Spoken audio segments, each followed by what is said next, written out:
Alrighty. I'm glared out. Welcome. Oh, Oh, sorry. oh, Sorry. you're all good. I should have just, Welcome back. I should have just rolled with it, honestly. I took a lease out on your heart. I took a lease out on your heart. Can I lease that bar? Can I lease that bar? Can I lease that Welcome bar? back, everybody. We are Rough Draft Research. You are the audience, and together we are on a quest for Dynasty Domination. How's it going on this 4th of July, Daniel? Oh man. Explosions in the sky. That's pretty Yep. much the only way to describe it. I guess it's decent, doing all right. Then, Mm, it's been an exciting week. yeah. Yep. But I don't know what to say about it. So I'm gonna kick it to you, man. Christian, how are you enjoying the fourth? Oh, it's good. I worked all day. Oh, perfect. American traditions. Yeah, exactly. You gotta work for the American dream. No, it's been good. Hung out with my brother and stuff a little bit, and now we're here, which is what I like to be, and what I like doing is talking about football.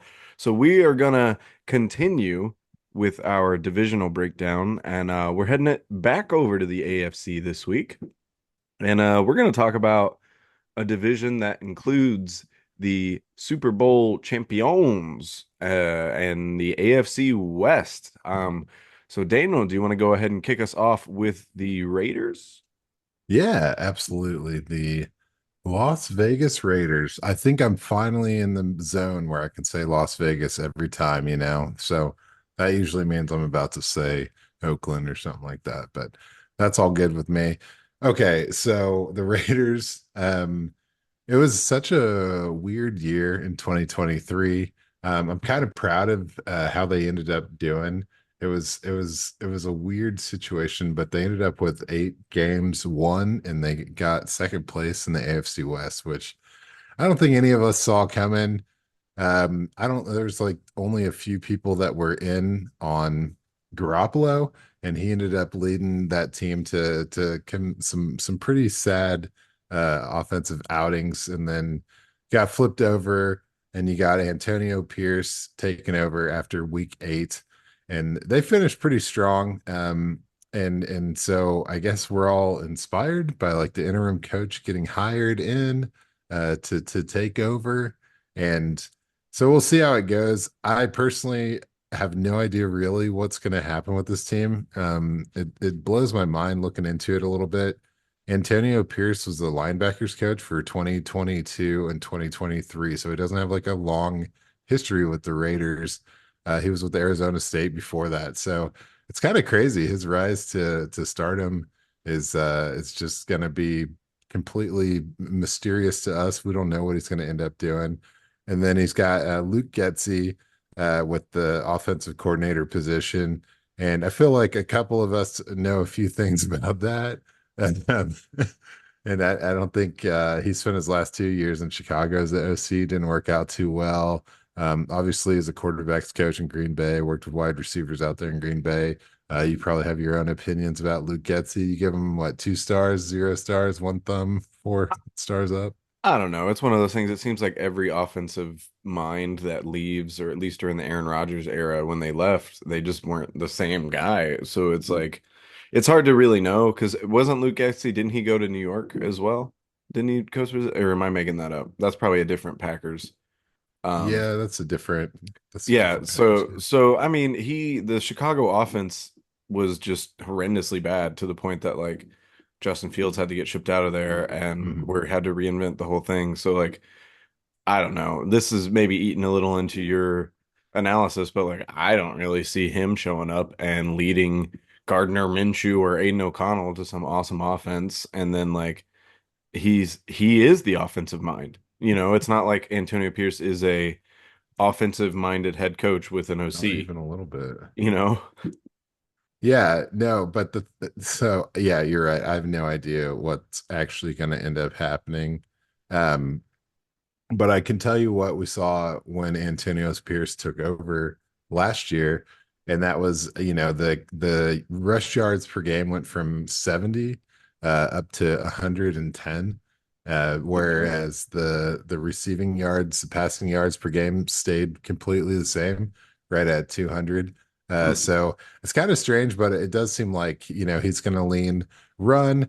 And I know we're all like, hey, Josh Jacobs was there last year, and now it's Zamir White and nobody else, which I think is blowing my mind. I think that's another, there's just so many layers of like, and this is the Raiders way. It's like, are you sure? Are you sure you're cool with that? Are you sure you're going in with this Hmm. as your squad? Hmm. They're just continuing to do that. So that's what you have to look forward to. It's probably more rushing and same amount of receiving as always, which I don't think you can really give much credence to what was going on last year, because it was like Jimmy Garoppolo for about seven Hmm. games, and then he was out and Aiden O'Connell was in for the whole period of time that Antonio Pierce was calling the shots. And just to like sum up how the team just completely changed under those two coaching regimes, the offense had 16 turnovers. And then the defense had gained 8 turnovers in the first 8 games. And then after Antonio Pierce took over, the offense only gave up 8 turnovers and the defense had 16 takeaways. So Hmm. it was completely flipped. The team was just much more efficient, much more ball security. But anyway, it's all about Zamir White now, right? Um, in the last 4 games of the year, there was no Josh Jacobs, so he was the guy. He was the solo dude. And in that time, he got 84 carries, 370 or 397 yards, and only one touchdown. That's obviously a little bit of a sketchy number, but he was pulling down 4.7 yards per carry, which is legit. And he had 19 or 13 targets, which that's not like Hmm. stellar for the lead back role, because you got to think like who was his backup at that time. I don't know, like Sincere McCormick, maybe. I have no clue Hmm. who else was going on with the Raiders at the time, but he did break 8 tackles in those 4 games, which is, as we remember from last week, is one less than Rashad White had all season. So there's some promising usage. Um, I think that he's probably going to get pretty well hooked up. I was scared going into this week, but as I go through the analysis, I'm thinking like, hey man, he's all right. He was the running back 7 in those last 3 fantasy weeks, 15 through 17, and Khalil Herbert was the running back 9 in that same time period, and he was getting quite a bit of work. And I was like, well, shoot, if Khalil Herbert was the lead running back in an offense, I would be pumped. So Hmm. I guess I got to give Zamir a little more credit than what I was originally thinking. So um, I don't know, man. His redraft ADP is RB 24, which I think that's pretty good. But in Dynasty, like his value is still an early 2024 second, which was kind of his original draft value. So I'm not really doing that.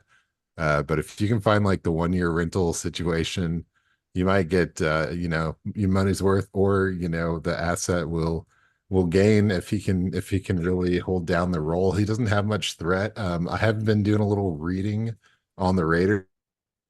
It's cool to hear that Dylan Labe is getting first team reps. Hmm. And yeah, first team reps for Dylan Labe. And when you look at 13 targets over the course of 4 games for Zamir there, you're like, hey man, that's wide open for Labe to come in and get some action. So um it is what it is. And I'm talking about this so much because this is the most defined area of the team for me, is like Zamir White and then Ghost Towns. And then you've obviously got Devonta Adams, who, is age 31 currently, and he's coming in. He was the wide receiver 10 last year. And we know that he's had multiple top 5 years pretty much every year, leading up until last year, which was kind of a soft year for him. He's still awesome. Like he's still doing really well, getting all the targets in the world. But the fantasy finishes were just really, really inconsistent.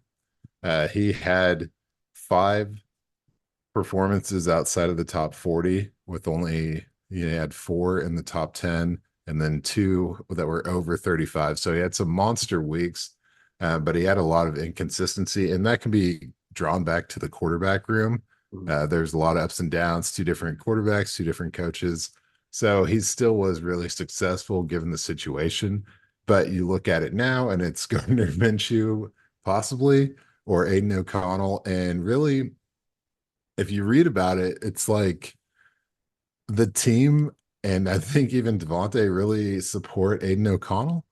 But then you've got Gardner Minshew's coming in and making 12.5 million per year for 2 years.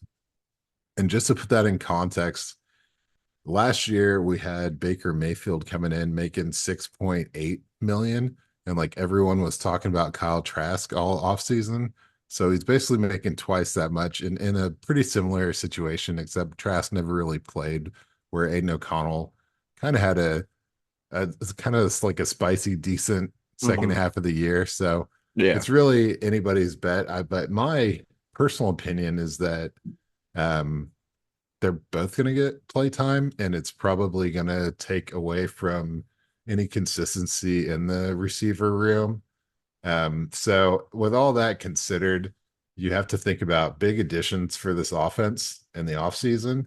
And I'm not talking about Michael Gallup. I'm talking about Brock Bowers, right?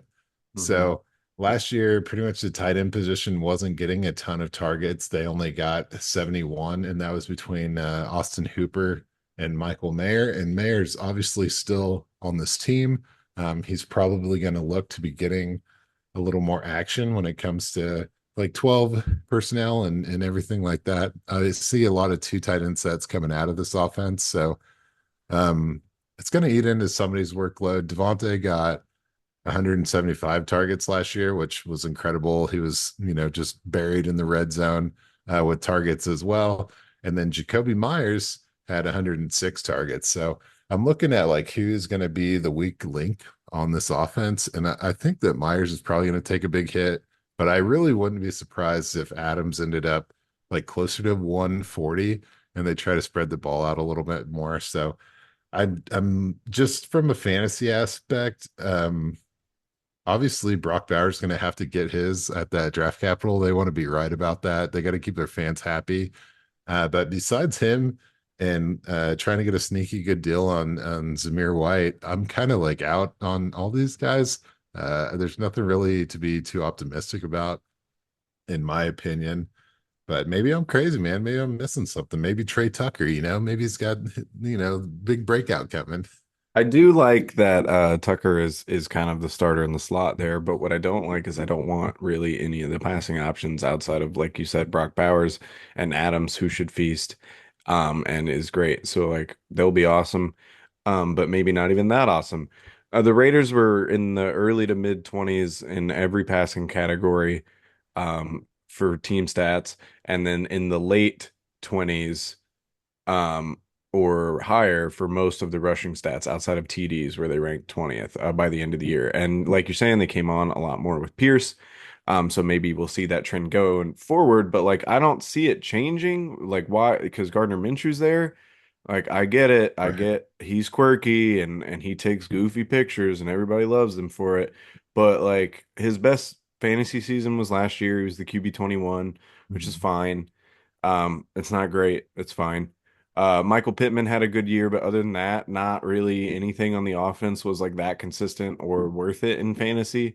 Um, and I think it's going to be the same thing. Like you were talking about Adam struggling a little bit because he had to deal with two quarterbacks. I feel like I agree with you. I think he's going to have to deal with two quarterbacks again at some point, and I just think the Raiders are going to be pretty bad. I did expect to not like Zamir White. And then when you look at his stats, like you were kind of saying, he was actually fairly efficient, and it actually seems like he could have a serviceable season. And then, like I said, Brock Bowers is going to get his. So like those three guys, I'm with you. I like, and then Dylan Labe seems like a fun option. And it's cool. Like I do see him maybe taking over that pass catching role because like how many times are we going to do this with Amir Abdullah and Alexander Mattinson? Okay, Oh, yeah, we there you saw go. that.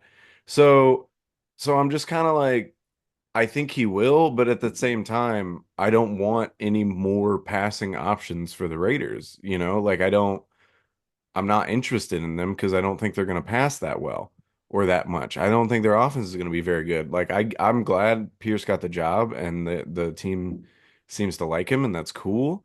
but I see this maybe not going so great. What do you Yeah, think? that's kind of that's kind of the vibe I got from looking at all this. Like there wasn't anything. It was just like the players rallied around him, and Yeah, that which is there's cool. nothing sustainable about that. Mm-mm. Especially when you look at, the offseason additions and the changes. They're Mhm. just like, I don't know. It's like they're just rolling the dice and not, I putting any chips in their pockets.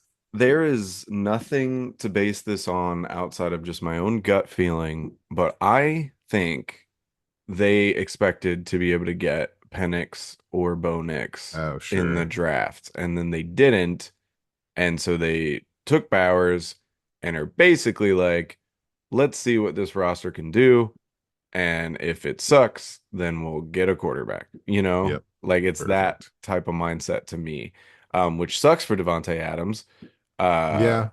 Well, and I think if Minshew can lock down the starting role, it could be really good for Adams. Like yeah, Minshew's thing is like he goes out there and he plays really well, hmm but like then when you start expecting him to play well, he falls he apart. starts to suck. But Yeah. like those four games when no one's expecting anything from him, he's going to be kicking all the ass, hmm man. Yeah. And if he can lock that out, if he can keep O'Connell off the field, I think it is going hmm to be.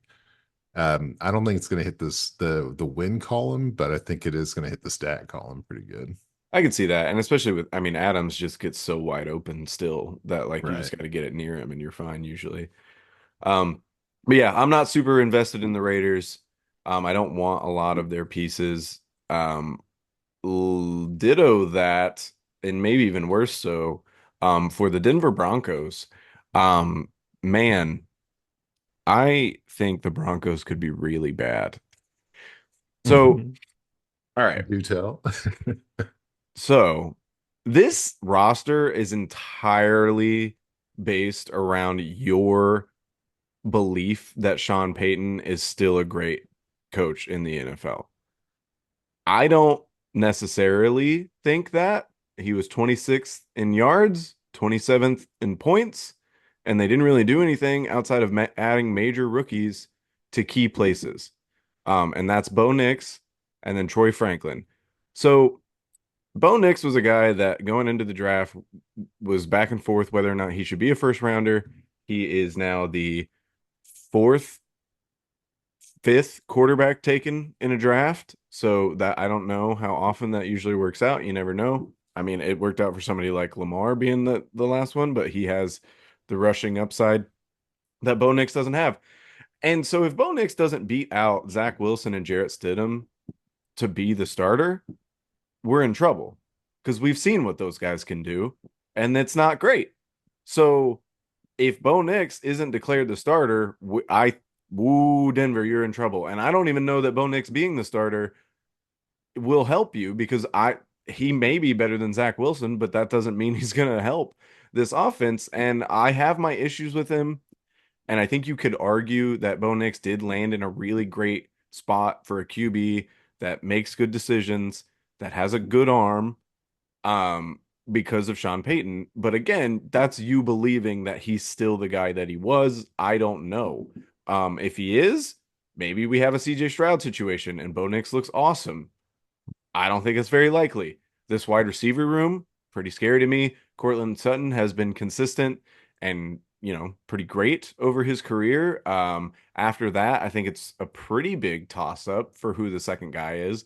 Um, that spot's open. I think even Troy Franklin has a chance to be the wide receiver too in this draft or in this on this team this year. He slid in the draft, which has to be noted, a fourth round pick. But he was a playmaker in Oregon, and personally, I think he can do more than Marvin Mims. Maybe not catch the ball, which is pretty big deal. So that's going to be a pretty big area for him to improve on. But I mean, Mims only had 33 targets last season and Judy's 87 are up for grabs. And I'm sorry if I'm looking at the player style and the player type to fit into those 87 targets, it's Troy Franklin, not Marvin Mims. Marvin Mims stays exactly where he is because that's what he's meant to do. Now, I don't know that Franklin's going to be awesome with that. And then you do have Josh Reynolds, who has surprised us in a few seasons, at least here or there throughout the game. So maybe he ends up being that second guy. But again, I feel like this offense is going to be really subpar.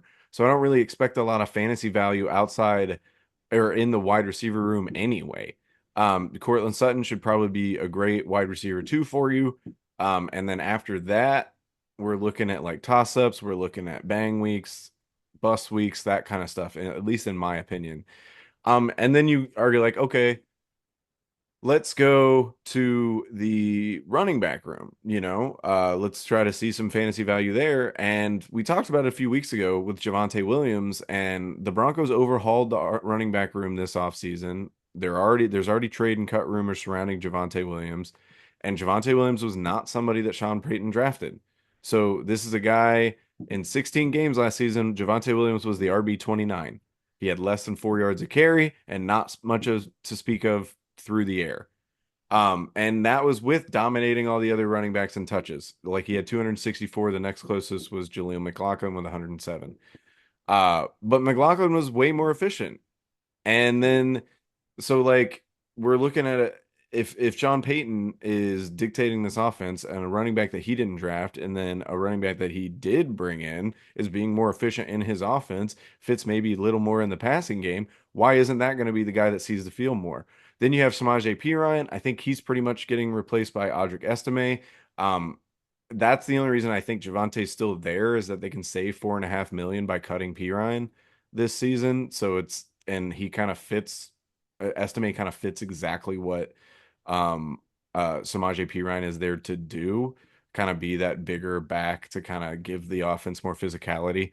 So I think it could be a lot more of like McLaughlin, and then you see a Williams Estime kind of RBBC, RBBC, whatever. Oh, that sounded silly. But so I'm not really super into that either, and I just don't think they're going to score very much. I don't think they're going to be in the position to score very much. And then that brings us to the tight end room, which everyone wants to get excited about a Sean Payton tight end room because of Jimmy Graham, but that was in 2011. If you're looking at the target percentages for the Broncos last season, 30% of those targets went to running backs, 51 went to wide receivers, and only 12% went to the tight end room. I I'm uninterested in the Broncos tight end room. I want to be in on Greg Joltich. I really do. It doesn't seem like Sean Payton does, Yeah. but and then you have Alden Troutman. I'm not doing it again. I'm not doing the whole Alden Troutman experience. I'm not in. I'm uninterested completely in the tight end room of the Denver Broncos. And maybe I want Jaleel McLaughlin as like an RB 3 or 4 on my roster. Probably I wouldn't even want him as an RB 3 or 4, but I'd be okay if he's an RB 3 or 4. And I'd like him as a deeper kind of look for this year because I think he could see the field a lot more. But again, this all is going to be contingent on Bo Nix. In my opinion, it's contingent on Bo Nix being serviceable at the very least, and I don't think he's set up very well to do that. Yeah, it's I don't know. It goes back to what you were saying about the Raiders hoping they were going to get Penix or whatever or Bo Nix. I feel like yeah, the Broncos were hoping they were going to get Penix, you know what I mean? Yeah, And it possibly. just all got messed up. Everything got shifted. Atlanta doing weird stuff in weird ways. Hmm. Um, but yeah, it really is up to Troy Franklin to make this team exciting. I know that's not exactly what you said, but that's kind of what I'm seeing Yeah. when you do all the math on it. It's like there was 56 targets to P. Ryan, 58 to Williams, and 36 to McLaughlin. It's like, what the hell is What are going we on with doing? 140 running back targets, dude? Yeah. Like, yeah, Alvin Kamara's not on this team, dude. Yeah. He's trying to Frankenstein monster and Alvin Kamara together. Yeah, and like Estimate doesn't add that Mm-mm. in, you know, Mm-mm. like Estimate's awesome. I really do like him, and I still am heating up on him, especially if we can move Samaje, especially if we can, cut Javante or whatever. But Mm. I think this whole team has a pretty decent looking 2025.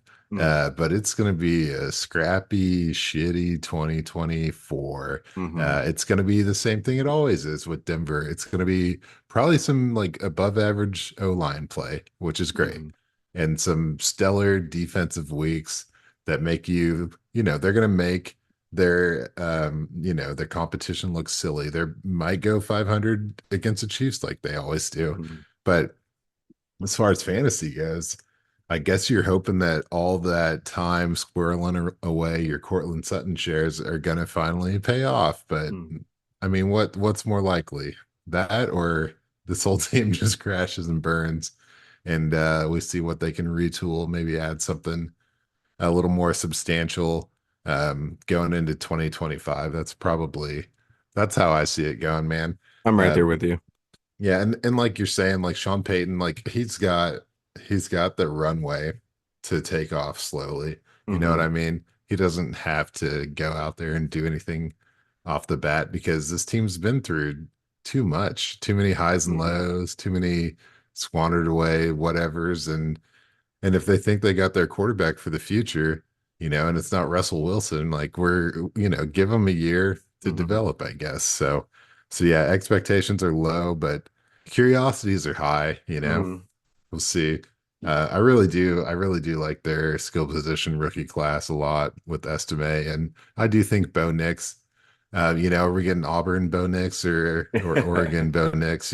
Like, Yeah. and then we've talked about Troy Franklin so much that Mm-hmm, yeah, I feel like this is the perfect landing spot for him. The draft capital is pretty crummy at round 4, but mm-hmm. like this is the ideal landing spot for him to just have all the room to succeed possible. He's going to have plenty of opportunity, so I'm interested.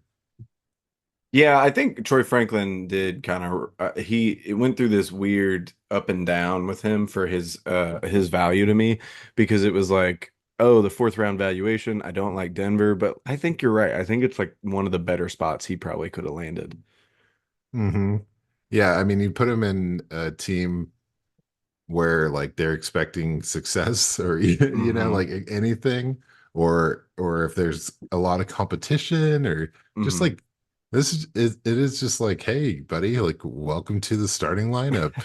This is Denver. You wear orange now and let's get started. Let's do It it. feels like yeah, just let's go play some football, man. You don't have to look at the scoreboard. You don't have to watch your back.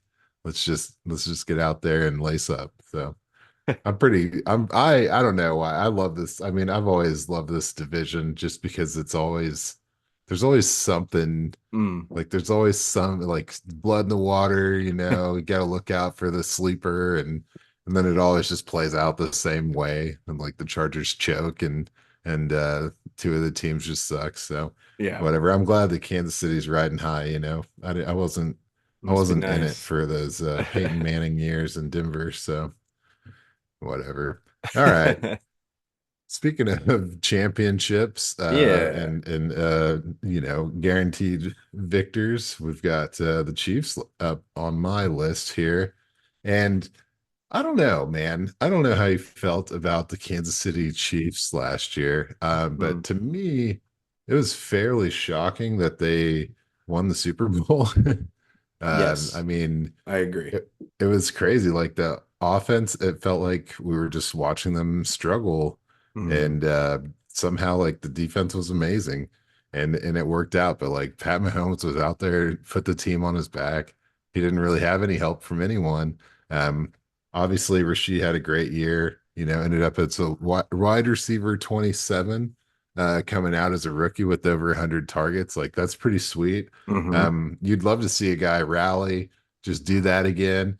But it's so ambiguous with like the Hmm. off-season stuff and the off the Hmm. field things that we don't know exactly what his role is going to be in this offense. Is it going to be the same thing? Are we looking somewhere else? And it all gets a little hairier when you start adding in new pieces. You got Xavier Worthy, you Mm. got Hollywood Brown, and I've never seen like this Chiefs team has been so focused on just like there was Tyreek and he got 150, 160 targets every year.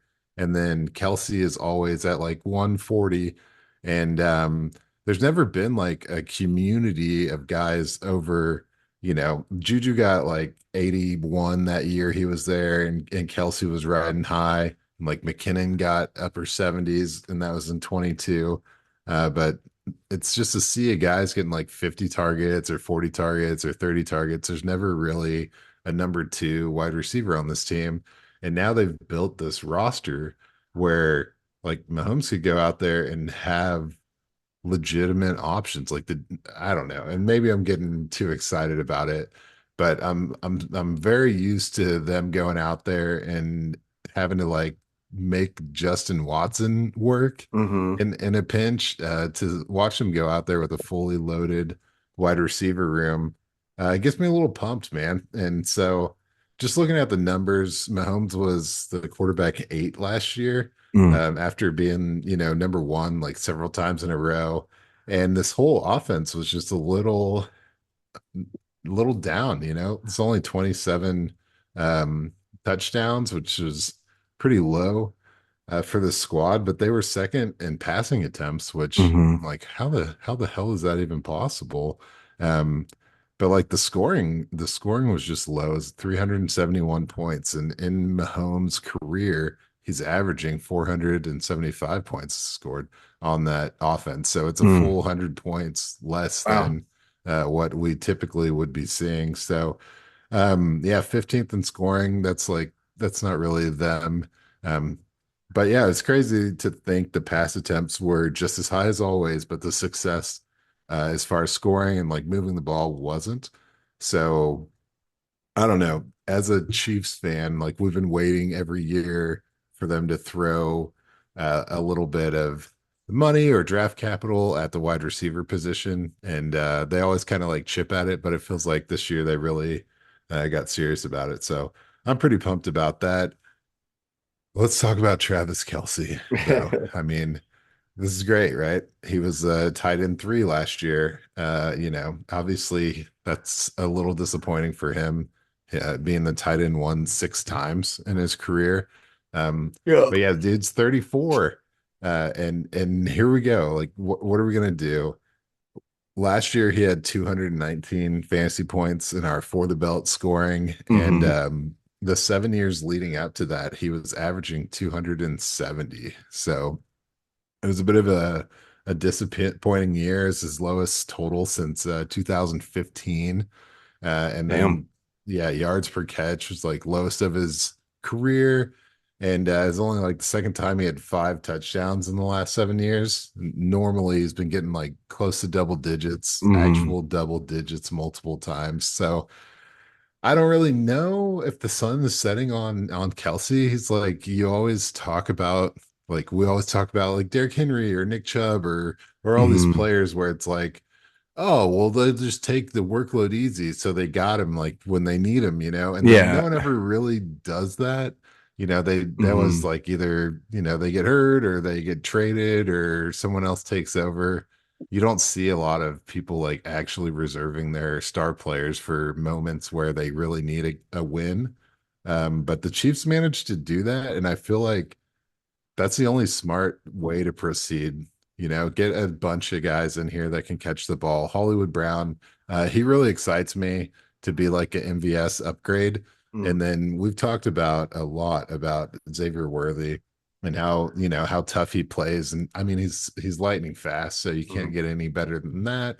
So if he can get out there and I mean, if he can pass for she and just like hold down 3, triple digit targets, I think we're looking at a pretty awesome situation. So I don't know. I feel like talking about the Chiefs for me is a weird thing because I'm too close. I'm too close Yeah, to it. Um, that's but fair. I'm really pumped about what's coming out. Pacheco, I don't know. I just don't know. Like Pacheco finishes the running back 15 last year, and he had a good little season.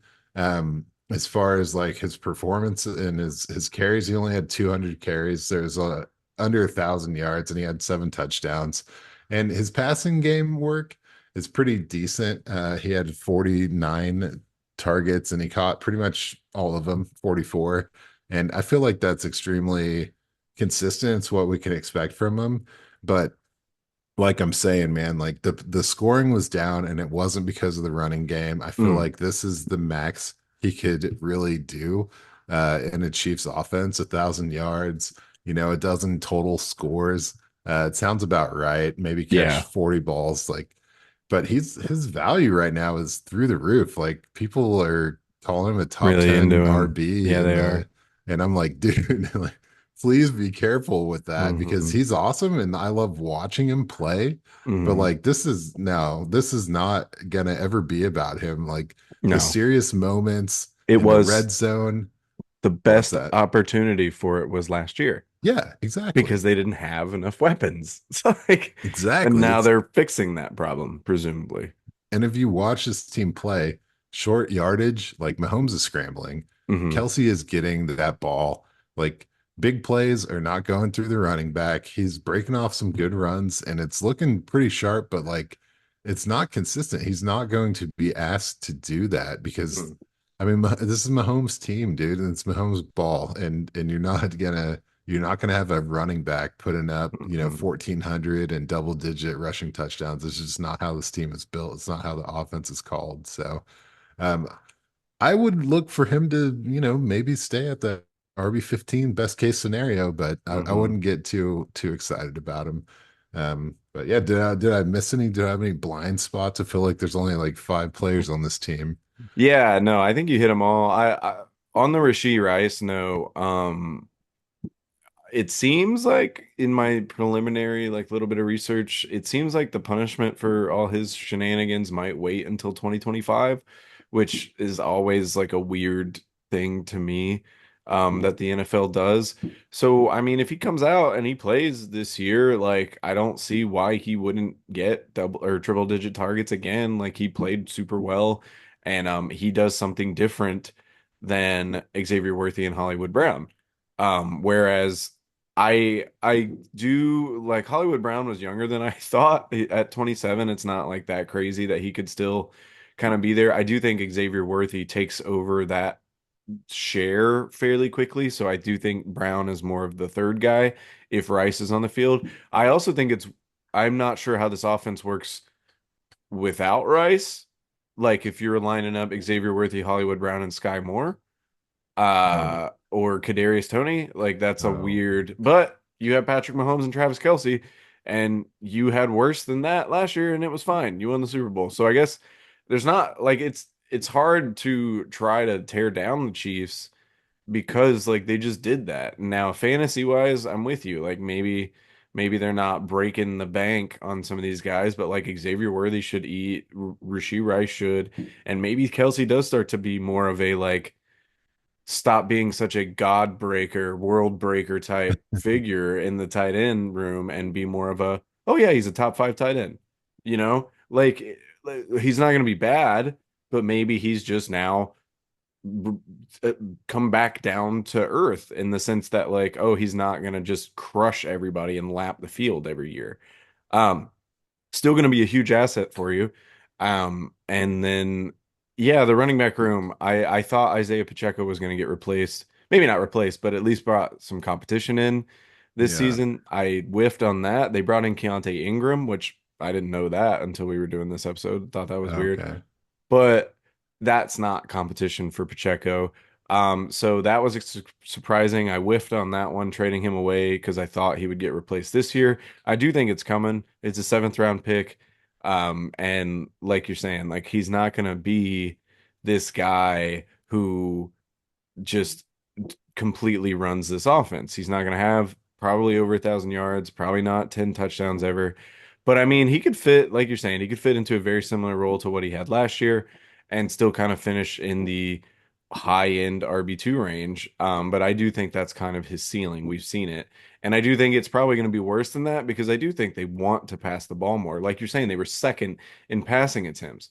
It's not like they wanted to all of a sudden become this running team. They just Yeah. had to. They had more success on the ground than they did through the air, relatively to years past.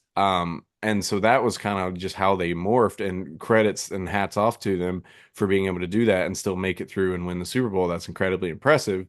But in terms of like, do I want to pay a first round pick for Isaiah Pacheco? Hell no. No, Absolutely seriously, what are we not. doing? I'm good on that. Like I feel like anybody that's doing that stuff is going to be regretting it uh in 2025. Maybe not 2024. I think he could help your roster. Yeah. But in 2025, I think he's going to start to already kind of see the end of his upper echelon of fantasy career. Yeah, I'm with you, dude. And I gotta say Noah Gray, like I or Jared Wiley, like we gotta keep a half eye on if they're sunsetting Yeah. Kelsey out. That's like the only real thing. But like you're not gonna find another Travis Kelsey. So just like getting your hopes up about any of Mm-mm. these other tight ends No. to fill that kind of a role is just it's kind of Yeah. crazy. But Yeah, dude, but whoever Keontae becomes. was with us last year, man. He Oh, got that was he? ring. Oh my Oh God. yeah. I didn't even I'm know that. more interested in Imani Bailey than him as far That's as, fair. and that's like what it, I saw Irv Smith is on the, was he on the team last year oh too? yeah, Oh dude. my God. We're not It's playing games. it's AJ's babies all just Yeah, joined the he's got his Chiefs and got Super Bowl rings. it's yeah, it's pretty interesting. I think Amir Smith Marset was on this team for like half a second too. I think I We're just remember having all that the one weird stuff. weirdly, but It's yeah, he's on the Panthers now? I don't know. dude. Who knows, dude? But these names just for maybe Justin Ross will be that third guy, if Rice Hmm. gets yeah, we just you can just keep going forever. There's too many. It's like a revolving door of interesting names Justin on the Ross Chiefs is roster. slowly becoming like the off-season winner every single year. I feel like all we ever do is get sick-ass Justin Ross camp videos, and then he's just Mm, like non-existent for hmm. for the rest of it. Oh well. Um, I think my dog's getting real mad upstairs. oh yeah, it's a lot of fireworks going Bad off. day for dogs. They're getting it. They're getting it. I don't So, mind it. I don't mind it on the 4th. I get it. But the week leading up and the week after where people are still shooting fireworks, yeah. that can get in the bin. That's I'm annoying. going. I'm setting up the tent tomorrow. We're sleeping in the yard, and we're saving all our fireworks for Oh tomorrow, yeah. man. Well, I Yeah, mean, because I I got get to go it. to work tomorrow You morning. you So I'm got like, I get that people make have it to a do Friday it. thing. Yeah, I get that people have to, and I get why it's a thing, but it's just like, damn, my dog's just pissed for two Oh weeks. yeah, dude, It's dogs. Yeah, like bad days. they're not having a good time. Mm-mm. Anyway, Well, that's not what we're here to talk about. We're here to gonna get into say, the Chargers as our final team of the AFC West, and it's the Jim Harbaugh show. He's yeah. here. So we got to talk about that. We all know he has a history of running the ball and barely passing. Um, so let's talk about actually how bad that is because in his 4 seasons with the Niners, he averaged being ranked 31st in passing attempts and 6th in rushing attempts. So it's a substantial difference there. However, I would like to argue he didn't have Justin Herbert. He had Colin Kaepernick, who ran super well. He had Alex Smith, and he had Blaine Gabbert. Those were the three quarterbacks he used his entire time. So like, yeah, he ran the ball a lot.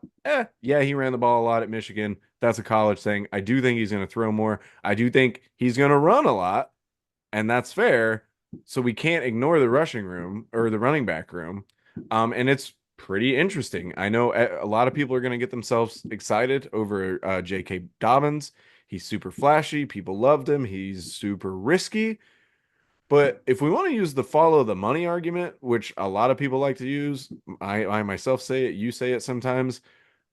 J.K. Dobbins got paid 1.6 million for 1 year, and Gus Edwards got paid 6.5 over 2. So if we're looking at the money of who they are in at least investing in and want to rely on, it seems like it's Gus Edwards. And then getting into that running back room a little more, I want to draw on an Austin Eckler quote. Um, when asked like why it didn't work out with the Chargers, one of the things he said was they wanted a guy that they can hand the ball off to 300 times a year, and that's not my game. Okay. Well, Gus Edwards has a career high of 198 carries and he's 29 years old. Um, Ouch. J.K. Dobbins has obvious injury history. And like I wouldn't rely on him to rush the ball 300 times. But you know who just rushed the ball 297 times for 1,600 yards and 14 touchdowns? Kiami fucking Vidal, everybody. We want to talk about a guy who might take a workload and a random team and from a guy who is all about that football, you're the best player on the field mentality. If Kiami Vidal comes up, Dobbins goes down and starts splitting time with Gus Edwards, he's already listed as third on the depth chart on our lads. Obviously, I know they're not They're official, plugged in, dude. but they're They're plugged in. presumably they're plugged in. But yeah, I think Vidal is a super interesting name that people should be in on. Just because like that room is up in the air, man. I know we all like Gus Edwards, but do we really think a guy is going to be 29 years old at the running back position and come in and have his best season as a starter? Maybe, maybe it happens. Totally. And maybe J.K. Dobbins stays healthy and is the guy that everybody wanted him to be. But I think taking a shot on Kiami Vidal is a really interesting move. He's still fairly cheap, and I think you could maybe do a lot with him this year. He could be an Isaiah Pacheco for you, where he comes out of nowhere and is actually fairly helpful for you. Um, Moving on to the wide receiver room, I think it's just as interesting. Um, Jim I Harbaugh guess. in his first draft, he trades up for Lad McConkey. Hey, And then you look at the Lad McConkey and the slot and all that stuff, and then you look at Roman Wilson being the best wide receiver on the Wolverines last season, even though he was limited in his production. Um, because he so played for Harbaugh. because he played for Harbaugh. So yeah, you have to take that into account. And then, Quentin Johnston's first round value and his drastically disappointing rookie season with a brand Beautiful. new front office that didn't draft him. Then you got Josh Palmer, who also wasn't drafted by this front office, but is the most familiar with Justin Herbert. And then you bring in DJ Chark, who has 1,000 yards under his belt. He's the only one that can say that out of any of these guys. And then you have Jerry Rice's son. So we have a Yeah. very interesting, maybe not hyper productive, maybe not fantasy like like a fantasy wonderland for you, but it is interesting, at least in my opinion. There's not going to be enough targets, I don't think, for any of these guys to be like a really, really game-changing player for you in fantasy. I don't think. No Jim Harbaugh team in the NFL that he has coached has had above 500 passing attempts in a season. And are we going to do that? Maybe not. Maybe we sit around the high 400s. He's done that a few times. Maybe that's where we are, Justin Herbert. Maybe he does push into that 500 category. Either way, not a ton when you're talking about the top five teams being above 600, some of them closing in on that 630 or higher range. So you got to look at that. So, in terms of who's going to lead this room, I really do think it is going to be Lad McConkey. I really do. Reports on him out of camp already are really, really great. A couple quotes from Justin Herbert about him. He's playing like a 5-year vet. He's already picked up the offense so easily. Um, that's what Herbert said about Lad McConkey. I think Lad McConkey fits into the mold of what Jim Harbaugh wants out of a football player, like a reliable target, who's going to do what you ask him to do, and is like just one of those pure football players. And I he didn't get his name called in round one of the NFL draft, but in our draft live stream, I was going to compare him to Garrett Wilson. Um, and if you look at their sizes and their measurements coming out of the combine, you'll see what I'm talking about. They're both 6 feet tall. Garrett Wilson weighs 184 pounds. Lad McConkey weighs 186 pounds. Garrett Wilson ran a 4.38. Lad McConkey ran a 4.39. Garrett Wilson had a 57th percentile burst score. Lad McConkey had a 60th percentile burst score. Their 10-yard split. Garrett Wilson was a 1.52. Lad McConkey was a 1.49.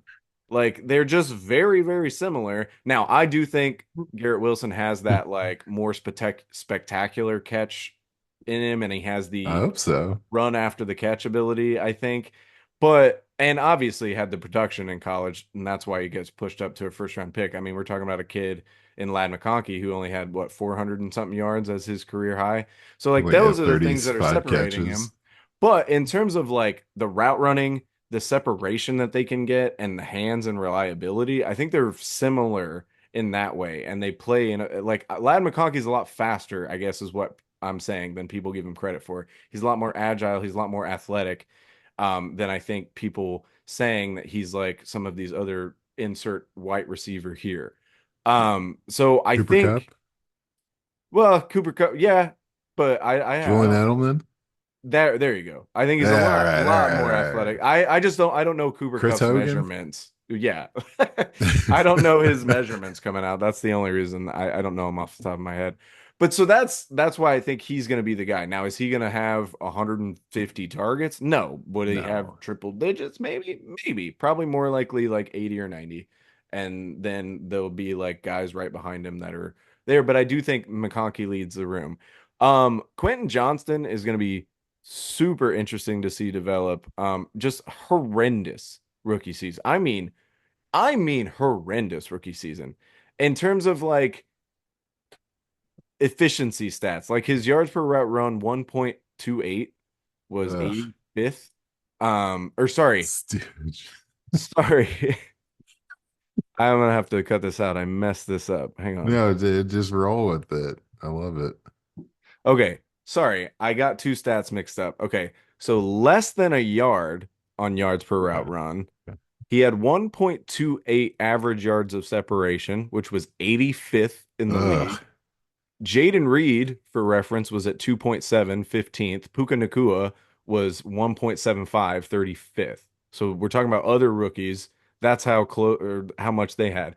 That may be a scheme thing, maybe. But is Harbaugh's scheme gonna be one that's getting people open? No, it's one that relies on people to get themselves open, presumably. I don't know. Maybe he's gonna be a Matt LaFleur or a Kyle Shanahan in the NFL all of a sudden. I doubt it, and that's what I'm saying. So, do I think all of a sudden Quentin Johnston's gonna become this crazy separator and be able to kind of take advantage and maximize the limited amount of opportunities he's gonna get? No, honestly, no, I don't. I think he'll be maybe the two there. I honestly could see it being DJ Chark or Josh Palmer as well, especially because Harbaugh didn't draft Johnston. He's got no attachment whatsoever to this kid. So if he doesn't show up and outplay what he did last year, I don't think they're gonna have any time for him. Um, and then just kind of wrapping this up, just almost similarly to what I said about the Broncos tight end room, I have no interest in the Chargers tight end room Oh, whatsoever. how you've changed. I'm sorry. Mr. Hayden Hurst Sorry. himself. I A will. different powder blue, and it's a different you, huh? Come Exactly. on. Exactly. Fool me once, shame on you. Fool me Yeah, twice, can't get fooled again. whatever, dude. Two first names, Hayden Hurst. That's a weird combo, but he nailed it. But like I just okay, so we're already limiting those touches. We were already talking about not throwing the ball a lot, and then we're talking about Hayden Hurst, maybe. And then on our lads, they have Will Disley as the starting tight As end, well, they should. who has a career high of 349 yards. Dude, he had the best 2019s ever in this like 4 games before he got hurt. You Man, he was a Seahawk champion. you can keep him. You can if I'm I gonna keep have him him. somehow and you want to trade for him, please come talk to me. I'm gonna get I'm at I'm you. uninterested in the Chargers tight end room. So Words to yeah, be regretted. I think Justin Herbert is going to force Jim Harbaugh to throw more than I think people, and I know it's just this like almost joke now that oh, we're never gonna throw the ball with Jim Harbaugh. I do think he is gonna throw more, but I don't think it's gonna be a crazy amount more. And outside of like the upside in terms of the cheap value on somebody like Vidal and then maybe the potential workload that he could get. And then a Lad McConkey, who I Hayden do Hurst. I do want the number one receiver for Justin Herbert. I do. And if that's who I think it's going to be, I'm going to go after him. But outside of that, and then obviously Justin Herbert himself, um, it's another just team where I don't really want a lot of the pieces of this offense in fantasy. Well, yeah, clamoring. It's the whole like pretty much this entire division. I guess you could just skip. You Yeah. know, you can't afford like Kelsey and Adams are the best guys, and they're Hmm. well over 30. Well, Adams only 31, but you know what I mean. Yeah. Yeah, so it comes down to I don't know. My whole thing is Herbert gonna be like, is he gonna survive this? Is his value is he's never really like, obviously he started awesome, was the QB9 in his rookie year, QB2, and then he went 11, 17, and like you're saying, those third most pass attempts last year. Where does he end up? And my real question is, Justin Herbert's going to force Jim Harbaugh to pass more, but is Jim Harbaugh going to force Justin Herbert to run more?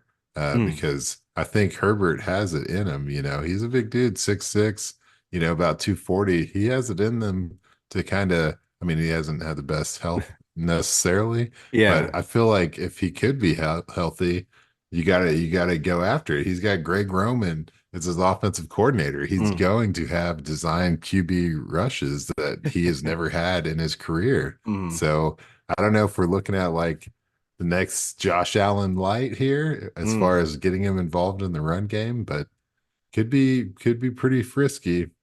Other than that, the only thing I'll say about this team is I do think that DJ Chark or Josh Palmer, one of the two, is going to come out of nowhere and be a startable asset here. Yeah. I And could I'm see kind that. of excited to see it unfold. Yeah, I mean, I'm a guy who really, really likes Chark, and I could see Yeah.